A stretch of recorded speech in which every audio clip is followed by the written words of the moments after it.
Assalamualaikum warahmatullahi wabarakatuh. Subhanul khair, kaifa halukum? Bagaimana kabarnya sekalian? Iya, mudah-mudahan kita semua dalam keadaan sehat walafiat dan kalian siap untuk mengikuti pelajaran kita pada hari ini ya, yaitu pelajaran PAI untuk pelajaran ke-7 tentang mari mengaji surah Al-Fil. Oke, kalian silakan buka bukunya halaman 90 ya. Kita akan melanjutkan pembahasan materi kita dari minggu yang lalu ya. Sudah kita bahas, sudah kita baca dan kita terangkan sedikit tentang penjelasan surah Al-Fil ya. Surah Al-Fil ini adalah surat yang ke-105 ya, yang diturunkan di kota Mekah, yang berarti gajah gitu ya. Lihat halaman 90, kita akan membahas tentang kandungan surah Al-Fil ya kan. Yaitu isi pokok dari pengertian dan penjelasan dari surah Al-Fil. Surah Al-Fil adalah surah yang bercerita tentang peristiwa penyerangan Ka'bah ya, penyerangan kota Makkah atau penyerangan Ka'bah yang dilakukan oleh Raja Abrahah ya. Yang kebetulan saat itu Raja Abrahah mengerahkan pasukannya menggunakan gajah ya. Semua pasukan menggunakan gajah, maka di perang ini disebut dengan pasukan gajah ya, disebut dengan pasukan gajah karena semua pasukannya menggunakan gajah ya. Mereka bermaksud apa? Raja Abrahah dan pasukannya ke kota Mekah dan ke Ka'bah, yaitu bermaksud untuk menghancurkan Ka'bah sebagai simbol pusat peradaban masyarakat Arab pada saat itu ya. Tetapi keinginan dan tujuan Raja Abrahah untuk menghancurkan Ka'bah digagalkan oleh Allah ya. Allah menggagalkan ya kan. Allah tidak mau sebagai pusat ibadah ya kan, rumah Allah ya, Baitullah akan dihancurkan oleh Raja Abrahah. Maka Allah mengirimkan pasukannya ya, itu ribu-ribu burung ababil ya, yang Allah kirimkan ya. Dan burung ababil ini juga membawa batu ya, batuan yang panas atau kerikil yang panas ya. Oke. Tujuannya itu apa? Untuk menghancurkan pasukan gajah. Jadi Allah tidak akan terima, tidak akan mengizinkan apabila sesuatu yang Allah lindungi, Allah cintai, yang Allah sukai itu akan dihancurkan oleh seseorang kan. Baik itu manusia ataupun apa saja. Nah, ini Ka'bah adalah rumah Allah, benda mati ya kan. Tapi Allah lindungi ya kan. Allah lindungi karena sana adalah tempat ibadah, tempat berkumpulnya masyarakat Arab yang ingin masih menyembah kepada Allah ya kan. Jadi dimanapun tempat yang baik-baik ya, mungkin kalau ada musola, ada masjid ya kan, ada sekolah yang baik, ketika ada orang ingin menghancurkan, Allah akan lindungi ya kan, dengan cara apapun. Nah, oke. Dan di peristiwa pasukan gajah yang akan menghancurkan Ka'bah itu juga ada peristiwa yang sangat agung ya. Kenapa Allah lindungi, Allah hancurkan pasukan gajah? Karena ada dua alasan kenapa Allah menghancurkan pasukan gajah atau pasukan Abrahah. Yang pertama, Ka'bah adalah pusat peribadatan umat bangsa Arab ya, yang masih menyembah dan masih beriman kepada Allah. Jadi Allah lindungi Ka'bah karena itu adalah tempat yang suci, tempat yang baik, yaitu Baitullah. Yang kedua, saat itu juga ada peristiwa yang agung, yaitu bertepatan dengan lahirnya Nabi Muhammad SAW ya. Bahkan di saat itu juga saat kelahiran Nabi Muhammad disebut dengan tahun gajah. Kenapa disebut dengan tahun gajah? Karena saat itu, nah tadi ya, pasukan Abrahah yang menggunakan gajah ingin menyerbu kota Mekah, yaitu menghancurkan Ka'bah yang bertepatan dengan kelahiran Nabi Muhammad SAW. Inilah kandungan yang terdapat dalam surah Al-Fil gitu ya, yaitu peristiwa penyerangan Ka'bah yang dilakukan oleh Raja Abrahah beserta pasukannya. Oke, kalian nanti bisa lihat lagi halaman 91 ya. Sambil lihat pada bukunya ya, yang Pak Guru jelaskan boleh kalian dilihat di bukunya, sama yang Pak Guru jelaskan sama dengan apa yang ada di buku ya. Oke, surah Al-Fil memiliki kandungan atau memiliki isi pokok itu ya. Hal-hal yang penting yang harus kita ketahui ya kan. Apa kandungan di surah Al-Fil? Yang pertama, Raja Abrahah dengan pasukan gajahnya berniat menghancurkan Ka'bah, tapi gagal karena Allah menginginkan pasukan, yaitu burung ababil ya, yang menghancurkan pasukan Raja Abrahah ya. Memang banyak pasukan Raja Abraham menggunakan baju yang begitu besar, ya kan, begitu banyaknya, ya kan, begitu lengkap persenjataannya, ya kan. Tapi jauh lebih hebat, ya, kekuasaan Allah, ya kan. Hanya dengan seekor burung, ya kan, yang kecil, membawa batu kerikil yang panas, ya kan, dapat meluluhlantahkan, menghancurkan pasukan gajah yang begitu besar, yang begitu banyak, gitu ya. Jadi kalau Allah berkehendak, apapun bisa terjadi. Jangankan gajah yang kecil, kan, gunung yang besar pun bisa Allah hancurkan, ya kan, kalau Allah berkehendak, ya. Yang kedua, pasukan burung ababil diutus Allah untuk melindungi Ka'bah dari serangan pasukan gajah, ya. Jadi Allah mengutus burung ababil, gitu ya, ke kota Mekah untuk memasukkan pasukan gajah, ya. Oke. Yang pertama tadi niat Raja Abraha menghancurkan Ka'bah gagal, ya kan. Ini isi kandungan dari surat Al-Fil, gagal keinginan Raja Abraha. Kedua, Allah mengutuskan pasukan burung ababil, ya, untuk menghalau, ya kan, untuk menghalangi niat jahat dari Raja Abraha. Yang ketiga, peristiwa tersebut menunjukkan bahwa Allah bersifat maha kuasa, ya kan. Allah maha kuasa, Allah maha kuat, ya kan, maha berkuasa, ya. Apapun yang Allah kehendaki pasti akan terjadi. Apapun yang Allah kehendaki tidak akan ada yang bisa menghalangi. Semuanya kecil, hanya Allah yang besar, kan. Semuanya lemah, Allah yang yang kuat, gitu ya. Ya, bagus tadi dijelaskan, kan. Jangankan gajah, yang gunung pun bisa Allah hancurkan, kan. Laut luas pun bisa Allah tumpahkan airnya ke daratan, ya. Bumi yang begitu besar dan begitu kuat pun bisa Allah goncangkan, ya, yaitu gempa, ya kan, yaitu dengan longsor, ya. Inilah Allah sudah berkehendak, semua akan terjadi. Nah, dari peristiwa ini perlu kita ketahui bahwa bagaimana kita harus berpikir caranya Allah supaya tidak mendatangkan bencana dan musibah kepada kita, ya, seperti saat ini terjadi, ya. Yaitu harus banyak beribadah dan berzikir kepada Allah dan meminta ampunan, ya. Setelah itu merubah, ya kan, merubah mungkin hal-hal yang pernah kita lakukan, ya kan, atau siapapun gitu yang pernah melakukan perbuatan yang tidak baik harus dirubah, gitu ya, supaya bencana Allah, ya kan, yang dari Allah bisa Allah hilangkan, gitu ya. Oke, berikutnya, setiap bentuk kejahatan tentu akan mendapatkan balasan dari Allah, ya kan, karena kejahatan dapat merugikan manusia, ya. Setiap orang yang melakukan kejahatan akan mendapat siksa dari Allah, baik ketika di dunia maupun di akhirat. Oke.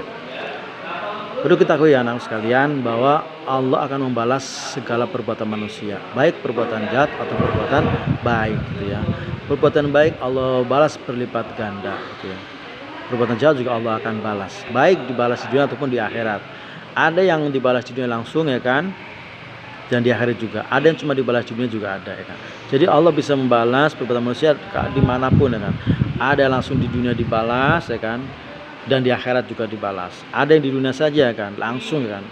Ada yang di dunia nggak dibalas dulu, nanti di akhirat dibalas, ya kan. Oke. Jadi jangan khawatir, anak sekalian. Perbuatan apapun akan Allah balas, ya. Kejahatan dan kebaikan. Maka oleh karena itu perbanyak-banyaklah kita harus berbuat kebaikan, ya, karena akan Allah balas. Sekecil apapun perbuatan baik kita akan Allah balas. Sama saja, sekecil apapun perbuatan jahat kita akan Allah balas, ya. Oleh karena itu, yuk ke depan kita harus punya niat, harus selalu berbuat baik kapanpun, dimanapun, dan kepada siapapun, gitu ya. Oke, itu isi kandungan dari surat Al-Fil. Yang terakhir harus kita pahami benar-benar, ya. Oke, itulah kemahadilan Allah, gitu ya. Allah maha adil, tidak ada luput orang yang luput perbuatan manusia yang luput dari pandangan Allah dan dari hukuman Allah, ya. Ketika di dunia mungkin orang merasa lepas, ya kan, tidak ada yang menghukum, tidak ada yang mengetahui, ya kan, tidak ada yang mengadili. Nanti di akhirat akan Allah hukum dengan seadil-adilnya, akan Allah balas dengan seadil-adil dengan perbuatan yang manusia lakukan, gitu ya. Oke. Itu nih sekalian, kandungan surat Al-Fil beserta penjelasan yang udah Pak Guru sampaikan, ya. Mudah-mudahan bisa kalian pahami, ya, dan bisa kalian pelajari juga di buku paket kalian, ya. Oke. Oke, sekarang kita lihat halaman berikutnya 192 dan 93 ya. Tentunya kalau sudah pernah baca surat Al-Fil ya, yang sudah hafal alhamdulillah, yang belum hafal silakan dihafalkan dengan baik gitu ya. Seperti yang bagus sampaikan kemarin bahwa Allah akan membantu ketika manusia itu punya niatan yang baik. Sama seperti ketika kalian ingin menghafal Quran, Allah akan bantu ya. Tapi dengan cara harus berusaha dulu gitu ya. Bagaimana cara berusahanya? Cara menghafal Quran dengan baik kemarin ya yang Pak Guru sampaikan, harus pertama niat, sabar, dan harus bertahap ya, ayat demi ayat ya, tidak boleh buru-buru, tidak boleh cepat-cepat gitu ya. Oke. Nah, halaman 92-93 kita akan bahas tentang latihan soal gitu ya. Yuk kita lihat di buku kalian ya, halaman 92. Nomor 1 ya kan. Tulisan Arab dari faja'alahum ka'asfi ma'kul. Kira-kira yang mana? A, B, C atau D? Iya, yang B gitu ya. Silakan yang boleh dikerjakan di buku paketnya. Nomor 2. Alam taro kaifa fa'ala rabbuka bi ashabil fil. Arti dari ashabil fil dalam ayat tersebut adalah pasukan apa? Iya. Pasukan burung ababil ya. Burung ababil bukan pasukan gajahnya ya. Di sini burung ababilnya ya. Ashabil fil. Oh, sorry. Bukan ababil ya, tapi pasukan gajah. Al-fil ya kan. Al-fil ya. Fil, dilihat di filnya itu ya. Fil itu pasukan gajah. Jadi yang dimaksud adalah pasukan gajah. Oke. Nomor 3. Seorang yang kaya tetapi tidak menyantui anak yatim termasuk golongan apa atau kelompok apa? Yaitu kelompok yang pendusta agama ya. Ya, pendusta agama itu seperti dalam surat Al-Maun gitu ya. Oke. Orang yang melalaikan sholat, menyanyikan anak yatim ya, orang yang tidak mampu, itu mendustakan agama, berarti tidak percaya kan dengan kekuasaan Allah, dengan kebaikan Allah, dengan apa yang Allah berikan ya, kenikmatan selama ini. Nomor 4, yang mengutus burung ababil untuk menyerang pasukan gajah adalah Allah Subhanahu wa taala ya, yang A ya. Nomor 5, alam taro kaifa fa'ala. Dalam bacaan tersebut hukum mim sukun bertemu dengan huruf ta, maka cara membacanya jelas apa dengung atau samar. Jelas ya. Ya, berarti disebut dengan bacaan idhar syafawi, alam taro gitu ya. Alam taro jelas bacanya ya. Mim sukun ketemu huruf ta gitu ya. Bukan nun sukun ya, tapi mim sukun. Dibaca jelas ya. Oke. Nomor 6, perilaku Raja Braha yang ingin menyerang Ka'bah termasuk perbuatan jahat, berani, benar atau pengecut. Ya, perbuatan jahat ya. Karena akan merugikan orang lain ya kan, merugikan siapa saja. Jadi perbuatan jahat itu perbuatan yang merugikan orang lain. Ini akan Allah balas ya kan. Akan Allah balas baik di dunia ataupun di akhirat. Di dunia ya tadi ya dijauhi oleh masyarakat, oleh orang gitu ya. Tidak senang oleh orang ya kan. Di akhirat Allah balas dengan siksaan api neraka ya. Allah sudah siapkan neraka dan surga. Neraka balasan untuk orang-orang jahat dan mendustakan Allah dan agama Allah. Surga itu orang yang beriman, untuk balasan bagi orang yang beriman kepada Allah, yang selalu berbuat baik ya kepada siapapun, baik kepada manusia dengan makhluk Allah yang lainnya, dan baik kepada Allah juga, itu menjalankan perintah Allah. Oke, nomor 7. Burung ababil melempari pasukan gajah dengan batu panas. Ini adalah arti dari ayat yang mana? A, B, C, D ya. Tarmihim bihijaratim min sijil gitu ya. Oke. Itu melempari, tarmihim, Roma ya, yarmi itu artinya melempar kan. Tarmihim, burung ababil itu tarmihim melempari mereka. Mereka itu siapa? Pasukan gajah. Bihijarah dengan batu-batu min sijil ya, batu sijil dari neraka, batu yang panas dari neraka gitu ya. Oke. Nomor 8, Ka'bah disebut dengan Baitullah. Artinya apa? Rumah malaikat, kiblat Islam, atau rumah Allah atau rumah Islam. Yaitu rumah Allah, Baitullah gitu ya. Ya. Itu rumah yang Allah, tempat yang Allah sayangi, Allah sukai ya kan, karena untuk beribadah kepada hamba-hambanya Allah. Jadi bukan berarti Allah di situ tempatnya ya, tapi ada tempat ya yang Allah sukai, karena di situ tempat itu untuk beribadah hamba-hamba Allah yang baik gitu ya, yang mau beriman kepada Allah ya.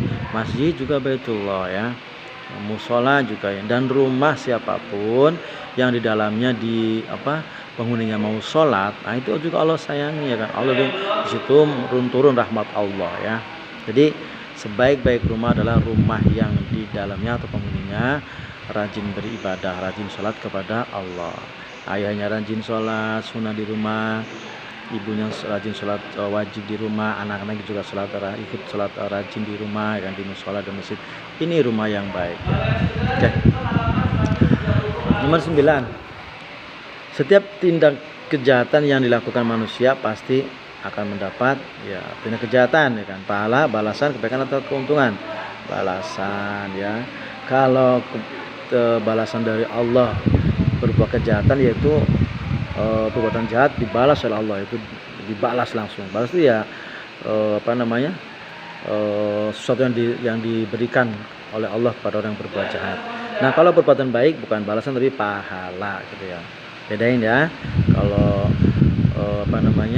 orang yang berbuat baik akan Allah berikan kebaikan juga berupa berupa pahala. Nah, orang yang berbuat jahat akan Allah berikan juga balasannya atau mungkin akibatnya, yaitu dengan balasan ya. Balas. Oke. Itu balasan nomor 9 ya. Nomor 10. Jumlah ayat dalam surah Al-Fil adalah berapa ayat? Ya, 5 ayat. Oke, berikutnya bagian B. Isilah titik-titik di bawah ini dengan jawaban yang benar. Arti kata Al-Fil adalah, siapa yang tahu? Iya, gajah ya. Nomor 2. Surah Al-Fil adalah surah ke berapa? 105 ya. Oke. Kalian boleh buka juz amannya ya, dipastikan ya kan. Oke, 105. Nomor 3, nama burung yang diutus oleh Allah untuk menghancurkan pasukan gajah adalah burung apa? Ababil ya. Jadi ada makhluk Allah yang Allah tugaskan untuk membantu Allah. Bukan membantu ya, untuk beribadah, berbuat baik kepada Allah. Contoh ada burung hudhud itu ya, burung ya yang membantu Raja Sulaiman ya. Oke. Ada burung ababil, ada juga onta Nabi Sulaiman ya kan. Banyak gitu ya, semut-semut ya kan, apalagi tuh. Ada juga anjing yang baik kepada manusia, yang membantu orang yang beriman ya kan, untuk menghalau dari keinginan orang yang berbuat jahat, itu anjing Ashabul Kahfi itu ya. Nah, ini ada juga di antara manusia, ada makhluk-makhluk yang Allah janjikan masuk surga ya kan. Masuk surga tuh kayak onta Nabi Sulaiman ya kan, burung hudhud ya kan, anjing Ashabul Kahfi ya kan. Apalagi manusia, hewan yang berbuat baik pun Allah akan berikan balasan ya kan, Allah berikan surga juga kan. Apalagi manusia ya. Oke. Nomor 4. Surah Al-Fil diturunkan di Mekah, disebut surah Makkiyah ya. Karena diturunkan di Mekah berarti surat Makkiyah. Kalau diturunkan di kota Madinah, surat Madaniyah. Nomor 5, silakan kalian lengkapi ya. Wa arsala alaihim ya thayran ababil kan. Nanti ditulis thayrannya ya dengan bahasa Arab ya. Nomor 6, surah Al-Fil menjelaskan peristiwa yang bertepatan dengan kelahiran siapa? Nabi Muhammad sallallahu alaihi wasallam. Oke. 7. Tahun kelahiran Nabi Muhammad sallallahu alaihi wasallam disebut juga dengan tahun gajah. Kenapa tahun gajah? Karena saat itu juga ada peristiwa penyerangan kota Ka'bah atau kota Mekah dari pasukan Raja Ibrahim menggunakan gajah. Disebut dengan tahun gajah. Pas ya kan. Ada peristiwa penyerangan Ka'bah oleh pasukan gajah yang dipimpin Raja Braha ya kan. Saat itu juga pas bertepatan dengan kelahiran Nabi Muhammad sallallahu alaihi wasallam. Nomor 8, yang melindungi Ka'bah dari serangan pasukan gajah adalah ya kan? Ya Allah, tetapi Allah mengutus burung ababil. Allah nggak mungkin langsung turun sendiri ke bumi ya. Allah utus ya kan ya. Burung ababil. Cukup dengan ababil yang kecil pun juga udah hancur ya kan. Allah tidak perlu turun ke bumi gitu ya. Oke. Jadi membalas perbuatan jahat manusia, Allah bisa membalas dengan mudah perantara apapun. Contoh, ketika ada manusia yang merusak hutan ya kan, ekosistem ya kan, Allah balas. Nggak usah pakai Allah turun ke bumi, pakai angin bisa, angin topan, angin wisus, hancur tuh. Pakai air ya kan, banjir, tsunami, banjir bandang, hancur tuh. Itu pasukan Allah juga. Pakai apa lagi? Api ya kan, ya, kebakaran gitu ya. Gunung ya kan, mengeluarkan api gitu ya, hancur semuanya. Ya Allah bisa membalas ya kan, dengan mudah perbuatan manusia, perbuatan kejahatan manusia ya, dengan cara mudah ya kan. Oke, makanya kita harus berlindung kepada Allah dari perbuatan jahat ya, dan dari bencana yang ada gitu ya. Oke. Nomor 9, tarmihim bihijaratim min sijil. Pada lafal yang digarisbawahi dibaca, nah sini nggak ada ya di garis bawah ya. Kita baca bareng-bareng aja ya. Tarmihim bihijaratim min sijil. Nah, kita di BTG kan membahas tentang mim sukun ya. Kita cari nih mim sukun ini. Coba tarmihim bihijana, mim sukun ketemu ba kan. Ini bacaan apa? Idgham syafawi boleh, idgham mimi boleh, idgham mutamasilan juga boleh ya. Kenapa? Mim sukun bertemu ba ya kan. Apa tuh? Bertemu ba berarti apa? Ikhfa syafawi, ulang ya, ikhfa syafawi, ulang ya, ikhfa syafawi ya. Kalau mim sukun ketemu mim, idgham mimi, idgham syafawi, idgham mutamasilan. Kalau mim sukun ketemu ba, ikhfa syafawi, ulang ya. Nah, kalau ketemu mim sukun bertemu dengan selain kedua huruf itu idhar syafawi. Mim sukun ketemu ta, ketemu apa lagi? Sin gitu ya. Oke. Kita ulangi ya.